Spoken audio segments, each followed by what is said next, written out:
로타리 회원으로서 자부심을 갖고 활동하고 계신 바로 당신을 위해 오늘 아주 특별한 이야기를 준비했습니다. 네. 바로 한국 로타리의 심장이자 또 미래를 만드는 동력이라고 할 수 있죠. 한국 로타리 장학문화재단에 대해 한번 깊이 들여다볼까 하는데요. 아, 정말 중요한 주제죠. 저희가 당신께서 보내주신 로타리 공식 소식지, 또 여러 역사 기록물, 재단 관련 자료들을 다 검토해봤습니다. 저희의 목표는 명확해요.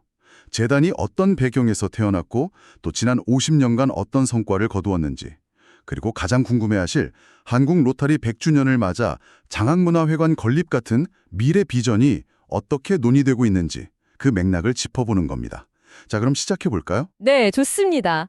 특히 지금 이 시점에서 재단을 이야기하는 게 정말 중요하다고 생각해요. 왜냐하면 재단의 역사가 곧 한국 로타리의 성장사와 정확히 일치하거든요. 아, 그렇군요. 아마 오늘 이 시간은 당신의 로타리 활동이 그냥 회비 내고 모임에 참석하는 걸 넘어서 어떤 거대한 역사의 흐름 속에 있는지, 또 미래에 어떤 영향을 미치는지 직접 확인하는 아주 의미 있는 시간이 될 거라고 확신합니다. 좋습니다. 그럼 이야기의 첫 장, 1927년부터 한번 열어보겠습니다. 사실 많은 분들이 로타리를 그냥 막연하게 외국의 좋은 클럽, 이 정도로 생각하시지만 자료에 나온 한 문구가 굉장히 인상 깊었어요. 한국 사회의 역사 속에서 적응하고 변형되고 성장한 한국형 로타리. 맞아요. 그 문구가 핵심이죠. 일제강점기라는 그 암울한 시대에 그것도 수도 한복판에서 경성 로타리 클럽이 만들어졌다는 사실 자체가 참 놀랍더라고요. 직업인들이 모여서 공공의 선을 이야기했다는 거. 시작부터 남달랐던 것 같아요. 네, 맞습니다. 하지만 그 시작이 아시다시피 곧바로 실현으로 이어졌죠. 1940년 제2차 세계대전의 광풍이 불면서 모든 로타리 클럽이 강제로 해산되는 아픔을 겪게 됩니다. 아, 봉사의 불씨가 완전히 꺼지는 듯했죠. 하지만 정말 드라마틱한 건 그 불씨가 가장 절망적인 순간, 바로 한국 전쟁의 폐허 속에서 다시 타올랐다는 점입니다. 전쟁 속에서요? 네. 1949년에 서울 로타리 클럽으로 재창립된 후에 전쟁 중에 피난지였던 부산에서 회원들이 피난민들을 도우면서 모임을 계속 이어갔고요. 이게 1952년 부산 로타리 클럽의 공식 재창립으로 이어졌습니다. 잠시만요. 그럼 그 말씀은 전쟁이라는 그 극한의 상황이 오히려 한국 로타리의 정체성을 더 단단하게 만든 어떤 결정적인 계기가 되었다는 거군요. 정확합니다. 다른 나라 로타리와는 구별되는 우리만의 어떤 DNA가 바로 이때 만들어졌다고 볼 수도 있겠네요. 바로 그거죠. 초화의 봉사라는 로타리 모토가 다른 곳에서는 어쩌면 좀 고상한 이상이었을지 몰라도 당시 한국에서는 그야말로 생존의 방식이었던 셈이거든요. 아, 생존의 방식. 네, 이때 말이 아닌 행동으로 보여준다는 실천 중심의 문화가 아주 깊게 뿌리내렸고 바로 이 정신이 훗날 우리가 이야기할 그 경이로운 기부 문화의 밑거름이 됩니다. 행동으로 증명하는 문화. 정말 와닿는 표현입니다. 그런 시기를 거쳐서 1961년 드디어 11개 클럽으로 독립지구 375지구가 탄생하는데요. 이 독립지구라는 게 그냥 행정구역 하나 생긴 것, 그 이상의 의미가 있는 거죠. 아, 물론입니다. 로타리에서 독립지구의 탄생은 국제본부의 도움 없이 자치적으로 모든 걸 운영하고 성장시킬 수 있는 역량을 공식적으로 인정받았다는 뜻이에요. 아하. 비유하자면 한국 로타리가 드디어 성인이 된 거죠. 자신만의 목소리와 방향성을 갖고 독자적인 길을 걷기 시작한 아주 상징적인 순간이었습니다. 전쟁의 잿더미 위에서 생존을 넘어서 자립까지. 대단하네요. 이렇게 기반을 다진 한국 로타리의 시선이 이제 자연스럽게 다음 세대로 향하기 시작한 것 같습니다. 네, 맞습니다. 당장의 문제 해결을 넘어서 이제는 사람에게 투자해야 한다는 공감대가 형성된 걸까요? 바로 그 지점입니다. 1970년대에 들어서면서 경제가 조금씩 안정을 찾으니까 로타리 내부에서 이 나라를 재건하는 가장 확실한 방법은 미래를 이끌 인재를 키우는 것이다 라는 목소리가 폭발적으로 힘을 얻기 시작했어요. 아, 그 열망과 비전이 하나로 뭉쳐진 결과물이 바로 1973년 한국 로타리 장학문화재단의 설립이었습니다. 드디어 오늘의 주인공 장학문화재단이 등장했네요. 설립 목적이 국가와 인류사회에 봉사할 유능한 인재를 양성한다였는데, 와, 목표만큼이나 성과도 정말 대단하더라고요. 자료 보니까 2011년에 이미 기부금 누적액이 1,000억 원을 돌파했어요. 네, 그야말로 경이로운 성과죠. 근데 단순히 돈을 모아서 나눠주는 차원을 넘어서 재단 스스로 이 사업을 청년의 무한도전에 꿈의 날개를 달아주는 사업이라고 정의하고 있다는 점, 이게 중요합니다. 아, 꿈의 날개? 네, 장학금을 받은 학생들이 나중에 사회의 리더가 돼서 다시 로타리의 봉사정신을 이어가는 그런 선순환 구조를 만들어낸 거거든요. 자료에 나온 실제 사례들이 참 인상 깊었는데요. 예를 들어서 조암 로타리 클럽이 매년 1,000만 원이 넘는 옥산 장학금을 운영한다거나 또 어떤 한 독지가부는 무려 20억 원을 기부해서 관명 장학금을 만드셨더라고요. 맞아요. 그런 이야기들이 정말 많죠. 이게 단순히 돈을 기부하는 걸 넘어서 자신의 이름이나 클럽의 철학을 걸고 다음 세대에 그 정신을 물려주려는 의지가 담겨 있는 것 같아서 좀 뭉클했습니다. 그렇죠. 성적뿐 아니라 봉사활동 이력까지 본다는 점도 참 로타리답다는 생각이 들었고요. 맞습니다. 바로 그런 로타리언 한 분 한 분의 헌신이 모여서 재단의 성공을 이끌었고 이건 또 한국 로타리 전체의 놀라운 성장과 재정적 힘이 있었기에 가능했던 일입니다. 현재 한국 로타리의 국제적인 위상을 보여주는 수치 몇 가지만 봐도 정말 놀라실 거예요. 어떤 게 있을까요? 2023년 9월 기준으로 한국이 전 세계 200여 개 국가 중에서 회원수 4위입니다. 무려 6만 7천여 명에 달해요. 4위요? 6만 7천 명도 대단한데 정말 입이 벌어지는 건 기부 규모였습니다. 국제 로타리 재단 기부 순위에서 미국에 이어서 부동의 세계 2위. 네, 세계 2위죠. 이게 단순히 우리나라가 경제적으로 성장했다. 이것만으로는 설명이 안 될 것 같아요. 혹시 자료에서 그 배경에 대한 다른 단서를 찾으셨나요? 예를 들면 혹시 앞서 이야기했던 그 전쟁의 폐허 속에서 도움을 받았던 경험. 그게 보답이라는 우리만의 독특한 기부 문화로 이어진 건 아닐까요? 아, 정확한 분석이십니다.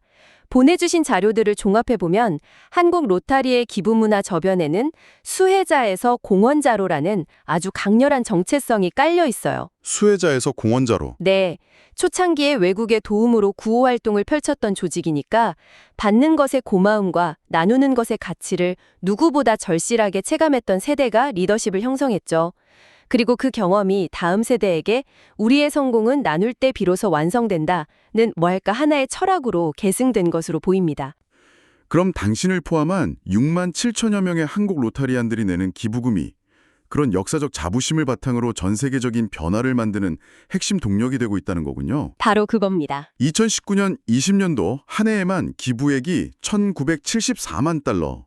우리 돈으로 약 260억 원이 넘었다니 정말 엄청납니다. 그렇죠. 스테파니 얼칙 RI 차기 회장이 한국에 와서 한국 로타리가 매우 자랑스럽다고 한 말이 이게 빈말이 아니었네요. 그럼요. 그리고 그 막대한 기부금은 로타리의 가장 상징적인 사업이죠. 폴리오 플러스, 바로 소아마비 퇴치 사업으로 흘러갑니다. 아, 폴리오. 여기서 잠시 짚고 넘어가자면 이 폴리오 플러스는 인류 역사상 가장 성공적인 공중 보건 캠페인 중 하나로 평가받아요. 전 세계에서 소아마비를 거의 박멸 직전까지 몰고 간 이 위대한 여정에 바로 당신의 기부가 직접적으로 쓰이고 있는 겁니다. 와. 그뿐만 아니라 질병 예방, 수자원 개발, 환경 보호 같은 7대 초점 분야의 글로벌 보조금 사업 재원으로도 활용되고요. 그럼 정리를 한번 해보자면 한국 로타리는 한국 로타리 장학문화재단을 통해서는 국내의 미래 인재를 키우고 동시에 국제 로타리 재단에는 세계 2위 규모의 기부로 전 지구적 문제 해결에 기여하는 그야말로 두 개의 강력한 엔진을 갖추게 된 셈이네요. 완벽한 정리입니다. 국내와 국외, 또 미래 세대와 현재의 위기, 이 두 가지를 모두 아우르는 균형 잡힌 봉사를 실천하고 있는 거죠. 자, 이렇게 과거와 현재를 짚어보니까 다가올 미래가 더욱 궁금해집니다. 1927년에 시작된 한국 로타리가 어느덧 100주년을 눈앞에 두고 있잖아요. 네, 정말 얼마 안 남았죠. 한국 로타리 100주년 기념회 웹사이트에 함께 걸어온 100년, 그리고 함께 만들어갈 새로운 100년, 이 슬로건이 아주 비장하게 느껴지는데요. 이 중요한 시점에서 당신께서 가장 궁금해하셨던 장학문화재단의 미래, 특히 100주년 기념사업의 핵심으로 거론되는 장학문화회관 건립 비전은 과연 어디까지 와 있을까요? 사실 보내주신 자료들에서 확정된 설계도나 구체적인 건립 계획 이런 건 나오지 않았습니다. 아... 하지만 아주 결정적인 단서를 하나 찾았어요. 오, 단서요. 네, 바로 2023년 11월에 열리는 국제 로타리 존 11안 12 고양 연수회의 공식 일정표인데요. 일정표요. 네, 연수회 본회의 마지막 날, 마지막 순서에 아주 중요한 특별 강연이 편성되어 있습니다. 바로 한국 로타리 장학문화재단 현황 및 발전 방향입니다. 아, 연수의 대미를 장식하는 주제가 바로 장학문화재단의 미래라는 거군요. 그렇죠. 이건 단순한 현황 보고 그 이상을 의미하는 것 같은데요. 한국 로타리 최고 지도부가 다 모인 자리에서 100주년을 앞두고 재단의 미래를 논의한다. 이걸 보면 지도부에서 얼마나 이 사안을 중요하게 생각하는지 확실히 알 수 있겠네요. 그렇습니다.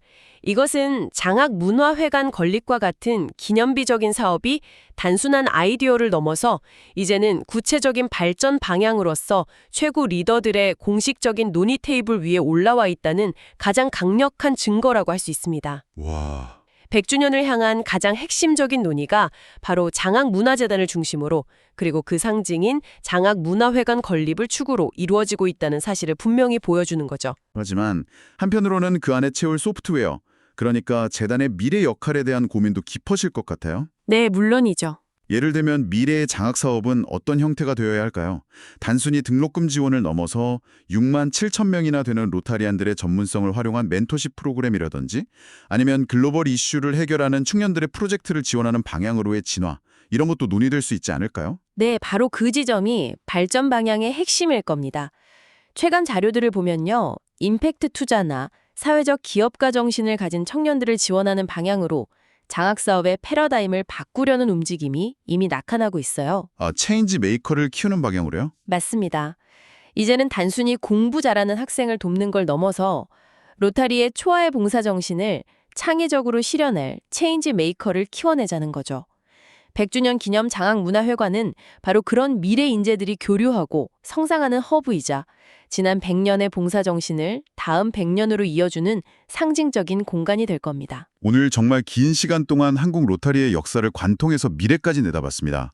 일제강점기에 뿌려진 작은 씨앗 하나가 전쟁의 폐허를 딛고 일어나서 이제는 전 세계를 움직이는 거대한 숲을 이루었네요. 네. 그리고 그 성장의 중심에는 언제나 미래 세대를 위한 헌신, 한국 로타리 장학문화재단이 굳건히 자리 잡고 있었습니다. 맞습니다. 재단을 통해 국내 인재를 키우고 국제 로타리에는 세계 2위 규모의 기부로 공헌하면서 대한민국을 명실상부한 봉사대국의 반열에 올려놓았죠.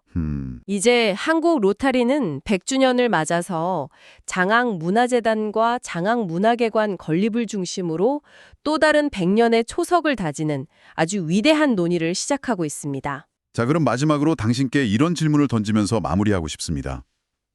지난 100년이 수혜자에서 공헌자로 거듭난 성장과 기여의 시대였다면 앞으로 당신이 만들어갈 새로운 100년의 한국 로타리는 세상에 어떤 가치를 보여주어야 할까요? 회원으로서 당신이 꿈꾸는 다음 100년의 핵심에는 과연 어떤 초아의 봉사가 자리 잡고 있어야 할지 한번 생각해 보시는 건 어떨까요?